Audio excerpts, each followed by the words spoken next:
وبالحق انزلناہ، حق کے ساتھ ہم نے اس کو اتارا ہے. وبالحق نزل، حق کے ساتھ اترا ہے، درمیان میں کوئی چیز اس میں ایڈ نہیں ہوئی، کوئی گڑبڑ نہیں ہوئی. وما ارسلناک الا مبشرا ونذیرا، اور نہیں بھیجا ہم نے آپ کو مگر بشارت دینے والا اور ڈرانے والا. وقرآنا، اور قرآن. فرقناہ، الگ الگ کر دیا ہم نے اس کو. مانا کیا ہے؟ خوب بیان کر دیا ہم نے اس کو، واضح کر دیا اس کو. لتقرأہ، تاکہ تو اس کو پڑھے. کہاں؟ علی الناس، لوگوں پر. کیسے؟ علی مکثن، ٹھہر ٹھہر کر، انتظار کرتے ہوئے، تھوڑا تھوڑا. ونزلناہ تنزیلا، اور نازل کیا ہم نے اس کو آہستہ آہستہ نازل کرنا، تھوڑا تھوڑا اتارنا. یہاں پر قرآن پاک کے پڑھنے کا ایک ادب اور طریقہ سکھایا جا رہا ہے. اللہ تعالیٰ فرماتے ہیں کہ اس قرآن کو ہم نے تھوڑا تھوڑا نازل کیا ہے. فرقناہ، فرق کا لفظ کس سے ہے؟ فیر قاف. اس فرقنا بکم البحر پیچھے بھی پڑھ چکے ہیں، ہم نے پھاڑا تمہارے لیے سمندر کو. اس کی مثال کیا ہے؟ آپ دیکھیے کہ قرآن پاک کی تقسیم کہ سورتوں کی شکل میں ہے، پھر اس کے بعد آیات ہیں، پھر جب اتارا گیا تو بھی ایک سورت بسا اوقات کئی سٹنگز میں، یعنی مختلف سٹنگز میں اتاری گئی، بیک وقت ایک ہی ٹائم پر نہیں اتار دی گئی. اسی طرح مکس کا معنی ہوتا ہے انتظار کرتے ہوئے. کسو کا لفظ پیچھے بھی آپ پڑھ چکے ہیں. مکثا کا مطلب ہوتا ہے انتظار کرنا، ٹھہرنا، توقف کرنا. فرمایا لتقرأہ علی الناس علی مکثن، تاکہ تم لوگوں پر پڑھو ٹھہر ٹھہر کر، رک رک کر، آہستہ آہستہ، انتظار کرتے ہوئے. وَنَزَّلْنَاهُ تَنزِيلًا، اور ہم نے اتارا اس کو تھوڑا تھوڑا کر کے اتارنا، موقع موقع سے بتدریج اتارا ہے. اصل میں یہاں مخالفین کے اس شبہ کا جواب ہے کہ اللہ تعالیٰ کو اگر قرآن بھیجنا تھا تو ایک ہی دفعہ بھیج دیتے. یہ کیا کبھی کچھ آیتیں آ جاتی، کبھی کوئی صورت آ جاتی، کبھی کوئی بات آ جاتی. یہ پیغام تھوڑا تھوڑا کر کے کیوں بھیجا جا رہا ہے؟ کیا اللہ تعالیٰ کو بھی انسان کی طرح سوچ سوچ کے بات کرنے کی ضرورت ہے؟ تو بتایا گیا کہ نہیں، اس کی حکمت یہ ہے کہ بات لوگوں کو سمجھ میں آ جائے. سورۃ نحل کی آیات 101 اور 102 میں یہ مضمون گزر چکا ہے. کیا؟ لِتُبَيِّنَ لِلنَّاسِ مَا نُزِّلَ إِلَيْهِمْ، کہ لوگوں کے لیے بیان کیا جا سکے، اس کی وضاحت کی جائے جو ان کے لیے اللہ تعالیٰ نے اتارا ہے.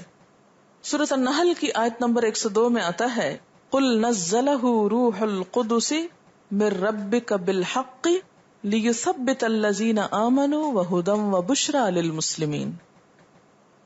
کیا معنی ہے اس آیت کا؟ قل، آپ کہہ دیجئے، نزلہ، نازل کیا ہے اس کو. کس نے؟ روح القدس، روح القدس نے. کہاں سے لا کے؟ من ربک، تیرے رب کی طرف سے، بالحق، کے حق کے ساتھ. اور نزلہ کا معنی کیا ہے؟ باب تفیل میں آہستہ آہستہ اتارا ہے، تھوڑا تھوڑا لائے ہیں جبریل. کیوں؟ لیثبت الذین آمنوا، تاکہ ایمان والوں کو مضبوط کیا جائے، ایمان والوں کے ایمان کو پختہ کیا جائے. وَهُدًى وَبُشْرَى لِلْمُسْلِمِينَ، اور ہدایت اور خوشخبری کس کے لیے؟ مسلمانوں کے لیے. یعنی قرآن قلب مومن پہ بارش کی طرح پڑتا ہے اور اس کو دھو ڈالتا ہے، اس کو چمکا دیتا ہے، اس کا زنگ اتار دیتا ہے، اس میں خوشی بھر دیتا ہے. آپ دیکھیے کہ جب بارش آتی ہے، اس کے چند ہی قطرے ٹپکتے ہیں تو انسان خود بخود مسکرا اٹھتا ہے، ایک دم کھل اٹھتا ہے. اذا ہم یستبشرون، لوگ خوش ہونے لگتے ہیں کہ بارش آ رہی ہے. اور ایسا عام طور پر ہوتا ہے، الا یہ کہ طوفان بن جائے بارش، وہ اور چیز ہے. اور وہ بھی طوفان جب بنتی ہے تو پھر کیوں اچھی نہیں لگتی؟ کیونکہ وہ کیچڑ پیدا کر دیتی، تباہی لاتی. لیکن جو آہستہ آہستہ بارش اترتی ہے، چھم چھم جس کو کہتے ہیں، وہ انسان کے لیے خوشی کا باعث ہوتی. اسی طرح قرآن پاک کو بھی اسی سے تشبیہ دی گئی کہ آہستہ آہستہ اتارا تاکہ وہ دلوں کے لیے خوشی کا باعث بنے. اور پھر وَقُرْآنًا فَرَقْنَاهُ، فرقنا کا لفظی معنی فرق کرنا، الگ الگ اتارنا. یعنی یہ بھی ہو سکتا تھا کہ کوئی صورت نہ ہوتی اس میں، ٹھیک ہے نا. اور کیا ہوتا، الف لام میم سے الناس تک بس ایک ہی سلسلہ چلتا. اگر ایسا ہوتا تو کیا ہوتا. اب آپ دیکھیں نا کہ آپ کے لیے جب بھی کوئی صورت ختم ہوتی ہے ایک خوشی کی بات ہوتی کہ ایک صورت ختم ہو گئی. جب کوئی سپارہ ختم ہوتا ہے تو اور خوشی ہوتی، چلے ایک اور سپارہ ختم ہو گیا، ایک نئی چیز کا انتظار ہوتا ہے. اب اگر اس میں کوئی سپارے نہ ہوتے یوں، یا کوئی صورتیں نہ ہوتی، تو نہ ہم کو پتا چلتا کہ ہم کہاں تک پہنچے، کہاں ہیں. ایک اندازہ ضرور ہوتا، لیکن وہ جو ایک وقفہ آتا ہے، پھر ایک نئی چیز، پھر وقفہ، پھر نئی چیز، یہ ایک نئی زندگی پیدا کرتی. ایک چیز پڑھتے پڑھتے جب انسان تھک جاتا ہے تو پھر کیا ہوتا ہے، ایک نیا سٹائل شروع ہو جاتا ہے، ایک نئی بات شروع ہو جاتی، ایک نیا پیغام آنے لگتا ہے، جس کی وجہ سے انسان پھر سے تازہ دم ہو جاتا ہے. فرقناہ، الگ الگ کر دیا ہم نے اس کو. اور اس کے علاوہ آپ دیکھیں کہ جب ہم الگ الگ لفظ کر کے پڑھتے ہیں اس کو، لفظی ترجمہ بھی جو ہے، اگرچہ اس کا معنی لفظی ترجمہ نہیں کہا گیا، یہ یاد رکھیے. آپ کسی دن اس کی تفسیر میں بیٹھ کے کہیں کہ جو لفظی ترجمہ اللہ نے اتارا، تو یہ بات نہیں ہے. فرق کے لفظ میں یہ سینس ضرور ملتی ہے. اور پھر الا مکسن، آہستگی سے، ٹھہر ٹھہر کر. وَنَزَّلْنَاهُ تَنزِيلًا، تو یہاں پر 3 لفظ ہو گئے. کون کون سے؟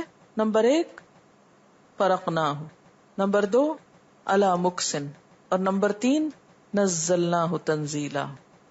یہ تینوں لفظ کیا بتاتے ہیں کہ قرآن کے پڑھنے اور پڑھانے کا ادب کیا ہے، کہ اس کو کس طرح پڑھایا جائے.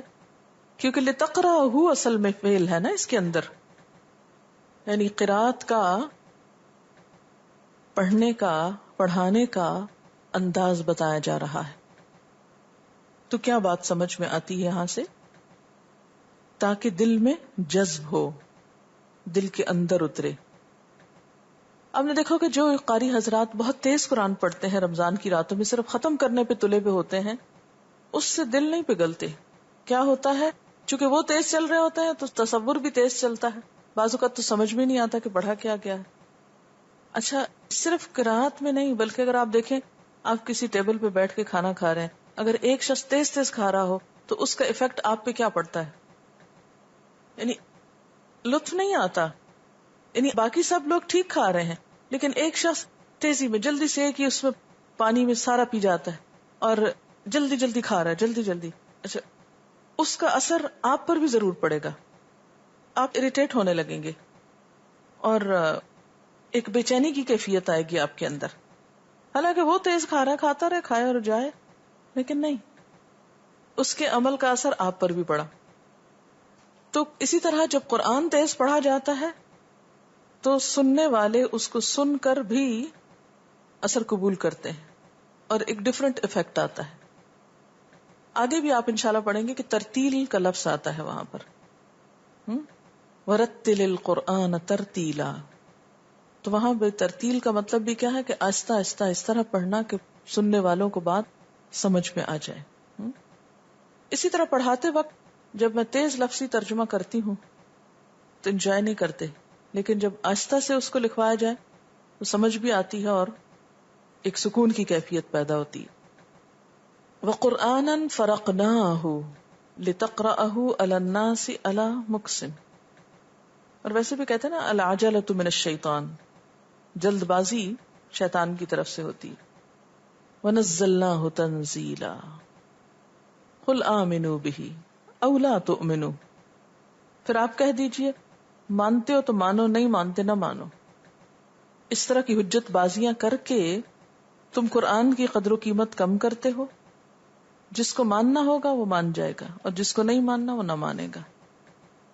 ان الذین اوتوا العلم، بے شک وہ لوگ جو علم دیے گئے. العلم سے مراد یہاں کیا ہے؟ اس سے مراد اہل کتاب کے علماء ہیں بیسیکلی. نمبر 1 من قبل ہی کی شرط جو آئی ہے نا، ٹھیک ہے. تو بنیادی معنی آیت کا کیا ہے کہ وہ لوگ جو اس سے پہلے، اس سے ہی سے مراد کیا ہے؟ قرآن.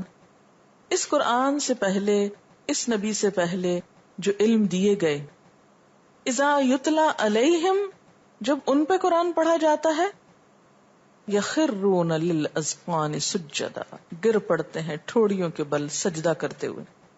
یہاں سجدے سے مراد اصطلاحی سجدہ نہیں کہ وہ زمین کے اوپر گر پڑتے ہیں، بلکہ ٹھوڑیوں پہ گر پڑتے ہیں. مراد یہ کہ بیٹھے بیٹھے جھک جاتے. ٹھوڑی پہ گرے ذرا، یعنی انسان ایک دم جھک جاتا ہے، یعنی ان کے اندر عاجزی پیدا ہو جاتی ہے. مانے یا نہ مانے، لیکن علم والے اس کلام کی قیمت پہچان جاتے ہیں، اور اس کا پہلا اثر کیا ہوتا ہے کہ ان کے اندر عاجزی آنے لگتی ہے، یعنی بیٹھے بیٹھے ہی جھک جاتے ہیں. یخرون للاذقان سجدا. کل میں نے سین دیکھا تھا جب قرآن کی تلاوت لگی ہوئی تھی، تو میں نے نہیں دیکھا کہ کوئی شخص ایسے تھوڑی اٹھا کے بیٹھا ہو ادھر ادھر، نہیں. یخرون للاذقان یعنی جس کے دل میں قرآن جذب ہوگا وہ سنتے وقت خود بخود جھک جائے گا. اور سن کر کیا کہتے ہیں، ریئیکشن کیا ہوتا ہے ان کا؟ سبحان ربنا، پاک ہے ہمارا رب. ان کان وعد ربنا لمفعولا، بے شک ہے ہمارے رب کا وعدہ البتہ پورا ہونے والا. رب کا وعدہ پورا ہو گیا. اب یہ کون سا وعدہ تھا جو پورا ہو گیا؟ پچھلی کتابوں میں جو قرآن پاک کے آنے کے بارے میں وعدہ تھا، ایک نئے نبی کے آنے کے بارے میں وعدہ تھا، وہ پورا ہو گیا. یعنی وہ اس کو پہچان گئے کہ ہاں واقعی وہ جو ایک کلام آنا تھا وہ آ گیا. سورت مکی ہے نا. فرمایا اہل مکہ تم نہیں مانتے، وہ لوگ جو پہلے سے کتاب الہی سے واقف ہیں وہ اس کو پہچان جاتے ہیں، اس کے آگے جھک جاتے ہیں اور کیا کرتے ہیں؟ شکر بجا لاتے ہیں اور کہتے ہیں کہ یہ تو رب کا وعدہ پورا ہو گیا، اس نے آنا تھا، یہ آ گیا. پھر فرمایا وَيَخِرُّونَ لِلْأَذْقَانِ، اور گر پڑتے ہیں ٹھوڑیوں کے بل، یبکونا، روتے ہیں، وَيَزِيدُهُمْ خُشُوعًا، اور اضافہ کرتا ہے ان کے خشوع و خضوع میں، عاجزی میں، وارفتگی میں، یعنی شکر کے طور پر. اچھا، اب اس آیت کو اگر عام طور پر مراد لیا جائے، ایک تو اہل علم کی بات ہوئی، کہ اہل کتاب کی بات ہوئی کہ ان پہ یہ کیفیت گزرتی ہے جو کتاب کے عالم ہوتے، اور عام حالات میں بھی آپ دیکھیے کہ قرآن سن کر جو خشوع سمجھنے والوں پہ طاری ہوتا ہے وہ نہ سمجھنے والوں پہ طاری ہو ہی نہیں سکتا. ان کو سمجھ نہیں آتا، وہ سوچتے ہیں یہ دوسرے کیوں رو رہے ہیں. اکثر لوگ آ کے اپنے تجربات بتاتے ہیں جو پڑھ کے جاتے ہیں یہاں سے قرآن پاک، کہ پہلے جب کبھی عمرے پہ جاتے تھے تو ہمیں سمجھ نہیں آتی تھی کہ لوگ ہچکیاں لے لے کے کیوں روتے اور یہ امام کیوں رو رہا ہے. کہتے امام جب قرآن پڑھتے ہوئے رونے لگتا تھا تو ہم پریشان ہو جاتے تھے کہ پتہ نہیں کیا کہا گیا ہے اور ساتھ نہیں دے پاتے تھے. لیکن جب قرآن پڑھ کر گئے تو پھر امام سے بھی پہلے رونے لگے کہ امام تو آیت پڑھ کے روتا ہے نا، تو یہ آیت پہچانتے ہی رونے لگتے ہیں کہ اب یہ آیت آگے آ رہی ہے اور اس کا مفہوم یہ ہے. اور یہ ایک حقیقت ہے کہ جب قرآن سمجھ میں آنے لگتا، اور سمجھ بھی صرف لفظوں کی نہیں، اس کے معنی کی اور اس کی ڈیپ انڈرسٹینڈنگ اور اس کے اندر جو ہماری زندگی کے مسائل کا حل بیان ہوا ہے. یعنی قرآن صرف ایسی کتاب نہیں جیسے کوئی موسیقی کی کتاب ہو یا کوئی گانا ہو کہ اسے سن کے لوگوں پہ وقتی طور پہ کوئی رونا دھونا طاری ہو جائے. نہیں، گہرے اثرات رکھتا ہے، عملی زندگی کو تبدیل کرتا ہے. تو ان کا حال بھی یہ ہو جاتا ہے کہ وہ جھک جاتے ہیں، اپنی ٹھوڑیوں کے بل گر پڑتے ہیں. آپ دیکھیں کہ زمین پہ جو سجدہ ہوتا ہے نا وہ ٹھوڑی کے بل نہیں ہوتا، وہ کس کے بل ہوتا ہے؟ ماتھے کے بل ہوتا ہے. لیکن یہ جو ٹھوڑی کے بل سجدہ ہے یہ بیٹھے بیٹھے جھکنے کی طرف اشارہ ہے کہ جس پوزیشن میں ہوتے ہیں وہ قدرتی طور پہ جھک جاتے ہیں اور کہتے ہیں پاک ہے ہمارا رب. اور اس کے وعدے تو پورے ہی ہونے والے ہیں. جو کچھ اس نے کہا سچ ہی کہا. اور یہاں ایک اور بات ہمیں پتہ چلی کہ قرآن کی تلاوت اگر اس طریقے پر کی جائے وَقُرْآنًا فَرَقْنَاهُ لِتَقْرَأَهُ عَلَى النَّاسِ عَلَى مُكْثٍ وَنَزَّلْنَاهُ تَنزِيلًا کہ ادب کو ملحوظ رکھ کے قرآن پڑھا جائے تو نتیجہ کیا ہوتا ہے؟ یزیدہم خشوعا، خشوع بڑھتا ہے. اور اگر اس ادب کو ملحوظ نہ رکھا جائے تو خشوع نہیں بڑھتا. علم تو بڑھتا ہے، خشوع نہیں بڑھتا. خشوع کے بڑھانے کے لیے کیا ضروری ہے؟ علی مکثن نزلناہ تنزیلا. قل ادعوا اللہ، کہہ دیجئے اللہ پکارو، اب ادعوا الرحمن، یا رحمان پکارو. مشرکین کے ہاں اللہ کے صفاتی نام مانوس نہ تھے. اللہ کے صفاتی نام کون سے؟ جیسے الرحمن، الرحیم، الملک. تو وہ اللہ کا نام تو پہچانتے تھے لیکن صفاتی نام ان کے ہاں مانوس نہ تھے. اس لیے جب بسم اللہ الرحمن، الرحمن کا لفظ نبی صلی اللہ علیہ وسلم کی طرف سے لیا گیا تو انہوں نے اعتراض کیا. کیا اعتراض کیا؟ کہ ہمیں تو ایک خدا کی دعوت دیتا ہے اور خود تین کو پکارتا ہے، اللہ، الرحمن، الرحیم. ایک ناسمجھی تھی نا. تو اس پہ فرمایا کہ اللہ پکارو یا رحمان پکارو، سب اسی کے نام ہیں، کسی الگ ہستیوں کے نام نہیں ہیں. ایما، جن کو بھی تدعو تم پکارو گے، فلہ الاسماء الحسنی، تو اسی کے لیے ہیں سارے کے سارے اچھے نام، اس کے لیے سب اچھے ہی نام ہیں. ولا تجہر بصلاتک، اور نہ اپنی نماز کو بلند کرو، ولا تخافت بہا، اور نہ آہستہ پڑھو. تو پھر کیا کرو؟ وابتغ بین ذالک سبیلا، اس کے درمیان کی راہ تلاش کرو. مراد کیا ہے؟ نماز پڑھتے وقت نہ تو آواز چلا چلا کے پکارنی چاہیے اور نہ ہی صرف دل میں کہ منہ سے کچھ بھی نہ نکلے، بلکہ آپ کا طریقہ کیا تھا؟ آپ آہستہ پڑھتے تھے جس سے آپ خود سن سکتے، اور بیچ بیچ میں ہلکے ہلکے لفظ اونچے بھی بول لیتے تھے. اس سے خشوع میں بھی آپ کے اضافہ ہوگا اگر آپ بھی یہ طریقہ اختیار کریں. طریقہ کیا ہے؟ مثلا جسے آہستہ آہستہ پڑھنا ہے، سبحانک اللہم وبحمدک، قسمک وتعالی جدک، الحمدللہ رب العالمین، مالک یوم الدین. یعنی ایک آدھ لفظ ہلکا سا اونچا اور باقی اتنا کہ صرف اپنے کان سن سکے. نہیں، بالکل ایسے نہیں نماز پڑھنی چاہیے کہ سمن بکمن کھڑے ہو جائے، نہ کان سنے نہ منہ بولے. اس سے کیا ہوتا ہے؟ انسان کو خوب پھر اپنے دل سے باتیں کرنے کا موقع مل جاتا ہے. لیکن جب انسان آہستہ آہستہ بول کے پڑھتا ہے اور ہلکی ہلکی آواز اس کو آتی ہے تو پھر ڈسٹریکٹ کم ہوتا ہے. اس کے علاوہ حدیث میں آتا ہے، ابو داؤد اور ترمذی کی روایت ہے، آپ صلی اللہ علیہ وسلم حضرت ابو بکر کے پاس سے گزرے تو وہ آہستہ آواز میں نماز پڑھ رہے تھے. عمر کے پاس سے گزرے تو بلند آواز سے پڑھ رہے تھے. آپ نے دونوں سے پوچھا. حضرت ابو بکر نے کہا کہ میں جس خدا سے مناجات کر رہا تھا وہ سن رہا تھا. عمر نے کہا میرا مقصد سوئے ہوں کو جگانا اور شیطان کو بگانا تھا. آپ نے حضرت ابو بکر سے کہا تم تھوڑی آواز اونچی کر لو، اور عمر سے کہا کہ تم پست کر لو. اسی طرح یہاں صلات کا معنی دعا بھی ہے، یعنی دعا مانگتے بھی بہت چیخنا چلانا نہیں چاہیے اور بہت آہستہ بھی نہیں پڑھنی چاہیے کہ پتہ ہی نہ چلے کیا مانگی گئی. وابتغ بین ذالک سبیلا، اور حضرت عائشہ کی روایت یہی ہے کہ یہ دعا کے بارے میں اتری ہے. دعا مانگتے وقت نہ تو چلانے والی آواز ہو اور نہ ہی ایسی کہ کسی کو سمجھ ہی نہ آئے، بلکہ وابتغ بین ذالک سبیلا، سوز والی درمیانی آواز میں.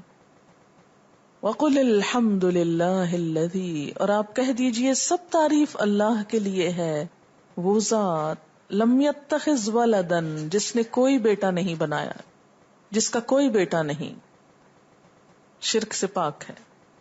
ولم یکن لہ شریک فی الملک، اور اس کی بادشاہت میں بھی کوئی شریک نہیں. ولم یکن لہ ولی من الذل، اور نہ ہی اس کا کوئی مددگار ہے ذلت سے، یعنی کمزوری کی وجہ سے کہ اللہ تعالیٰ خود کام کر نہیں سکتا اس لیے اس نے اپنے ہیلپرز رکھے ہوئے ہیں.